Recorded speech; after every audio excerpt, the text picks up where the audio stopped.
Será que vale a pena alugar um carro na Ilha da Madeira? A resposta curta é: depende. Depende se você tem medo de altura, depende do seu orçamento e, principalmente, depende do tipo de viagem que você quer fazer.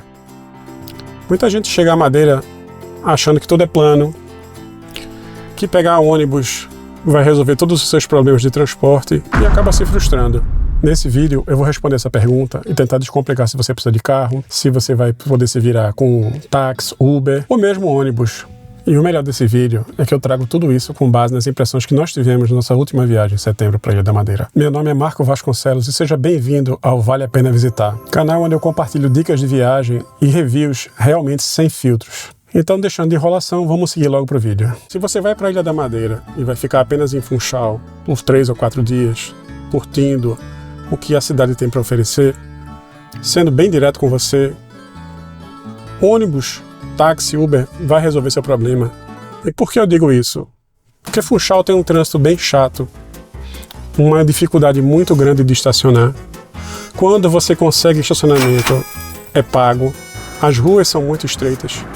E talvez o que você acha que vai facilitar a sua vida acabe complicando. Dentro da cidade você consegue fazer a maioria das coisas a pé, no centro histórico, que também não há muito o que ver. E se você precisar ir até o monte para experimentar uma das atrações mais conhecidas, que são os carreiros, você pode pegar o teleférico e resolver sua vida, mesmo que o preço não seja nenhuma pechincha.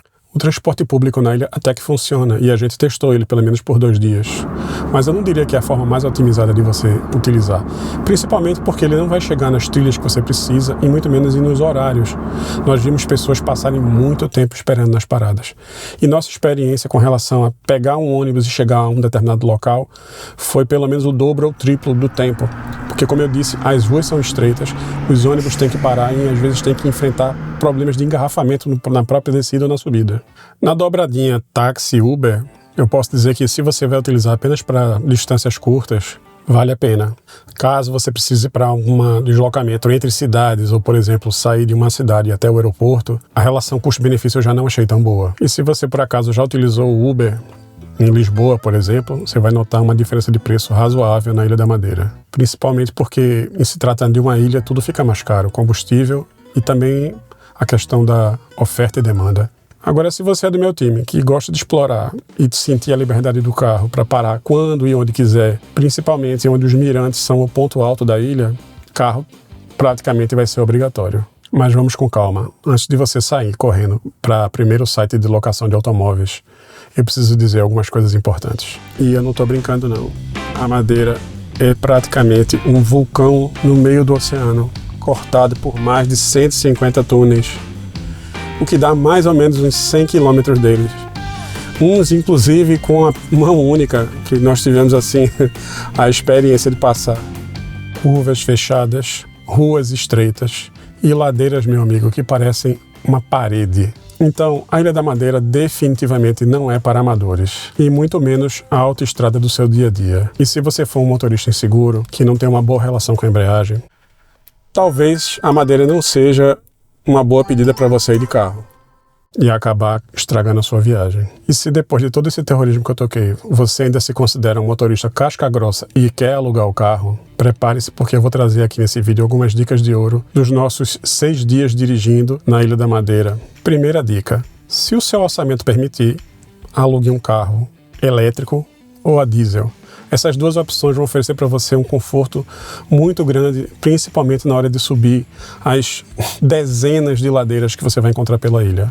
Agora, prepare o bolso, porque essa modalidade de carro é pelo menos o dobro ou às vezes até o triplo. E não foi, infelizmente, o nosso caso, porque o orçamento falou mais alto. Acabamos com um carro com uma motorização menos potente, câmbio manual, mas porque eu já tinha experiência nesse tipo de viagem. Durante o nosso período em que ficamos de Uber ou táxi, eu pude realmente ver que esses carros a diesel ou elétricos, eles realmente têm um desempenho muito melhor. A única ressalva que eu teria para o elétrico é realmente, se você está como motorista e pretende rodar muito a ilha, talvez o elétrico não seja uma boa pedida, no sentido de que você não vai achar postos de recarga tão simples. Porque o câmbio automático, normalmente os carros com câmbio automático, eles são mais fáceis de lidar com ladeiras. A única ressalva que eu teria para o carro automático é que a maioria deles são carros de porte médio, uma coisa que dificulta um pouco na Madeira. Dica número 2. Se tiver que escolher um carro, escolha um carro pequeno. Carros de porte médio ou até mesmo SUVs de pequeno e médio porte, elas vão trazer uma dificuldade adicional na hora de você estacionar e na hora de você ter que cruzar com algum carro em uma rua estreita. E eu não estou brincando, não. Eu já tenho uma experiência com esse tipo de viagem em estradas complicadas. Então você precisa ficar atento ao próximo tópico: estacionamento.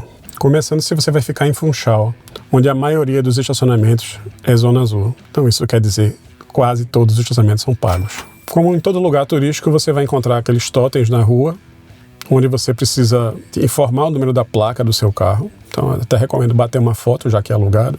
Passar o seu cartão de crédito. Eu também não senti dificuldade de utilizar o cartão de crédito, como muitas pessoas falaram.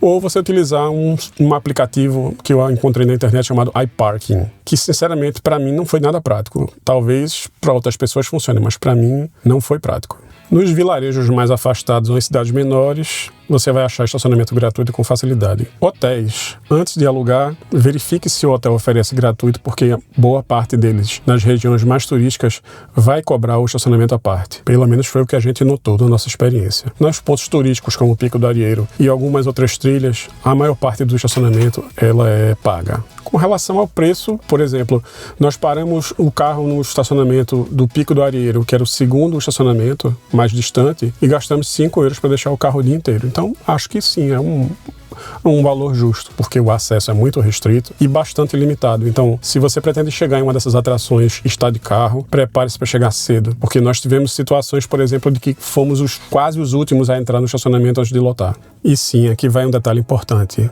que você deve ter visto em vídeos, e algumas pessoas comentando em fóruns.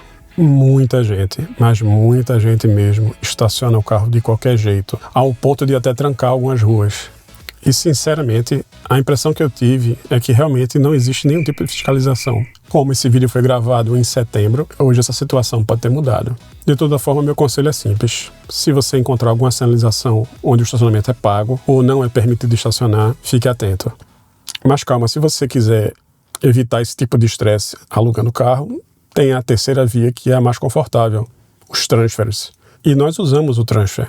Nosso voo chegou a 1h da manhã e depois de 10 horas e mais uma conexão em Lisboa, pegar um carro e enfrentar uma estrada estreita e num ponto alto onde nós nos hospedamos, não era uma coisa que estava em mente.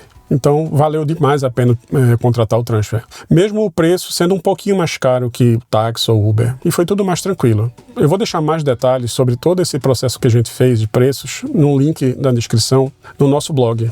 Com relação aos tours, eu não teria uma opinião formada porque nós não utilizamos esse serviço. Na verdade, a gente até tentou isso, mas eu coloquei na ponta do lápis e vi que não compensava. Por exemplo, chegar mais cedo até o Pico do Arieiro para ver o sol nascer. Para contratar esse tipo de serviço, eu iria gastar em média de 50 até 100 dólares, dependendo da modalidade do carro. E ainda ia ter uma logística especial, porque eu teria que esperar a pessoa num determinado ponto. Então, para a gente, não compensou. Então, para fechar esse vídeo, vai aqui um pequeno resumo sobre como você deve planejar sua viagem para Madeira em termos de mobilidade.